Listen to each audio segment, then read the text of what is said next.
Okay, new idea.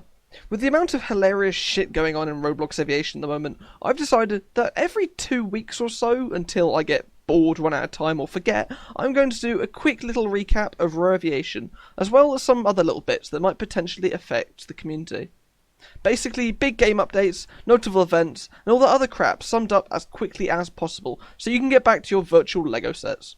For some groups, these last 2 weeks have been utter chaos, with a new kind of attack hitting many Discord servers hard. Servers that have allowed anyone to create or edit webhooks suddenly were hit with hundreds of notifications as bots filled channels with pings and more NSFW content.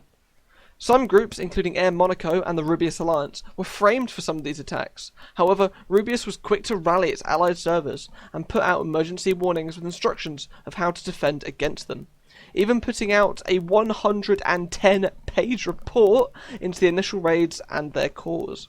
Speaking of Rubius, next weekend on the 8th of August, the Alliance will be hosting its Festival of Flight. No one other than the organisers seem to have a clue what it's going to be just yet, but with Rubius having one of the most talented media departments of any group in RoAviation, it's going to be very interesting to see how this pans out. Certainly one to keep an eye on.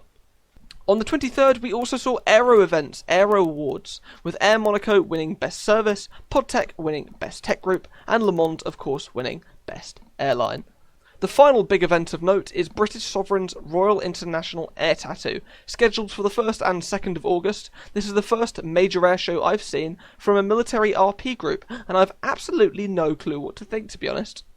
Their tech seems to be on point, but the Discord has been pretty quiet, and they've turned down several of Roblox's largest display teams. So it's one that looks like it could go either way at the moment. Curious to see how it goes.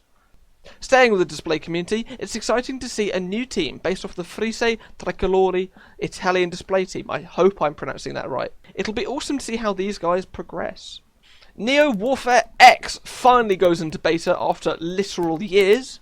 The new update introduces new mechanics, a new UI, and a new map, while still allowing players to use the old one, as well as the game's original maps from its pre-alpha and legacy states, which is actually very cool. Awesome work, lads. Meanwhile, the PCFS devs have been just as busy, adding new cockpits to around 60 of its aircraft, as well as new marshalling animations, cruise and altitude hold mechanics, and new camera features, showing that this arcadey free-flight game has still got more features than most tech groups. And finally, Roblox announces that it's potentially going to implement game ratings, meaning that games can be rated based on their content, similar to ESBR. However, these ratings will be sticking to PG-13 and under for now. That's all from me. If I missed anything, be sure to let me know in the comments, and I'll be sure to get round to deleting them shortly. Thank you for watching. Patron out.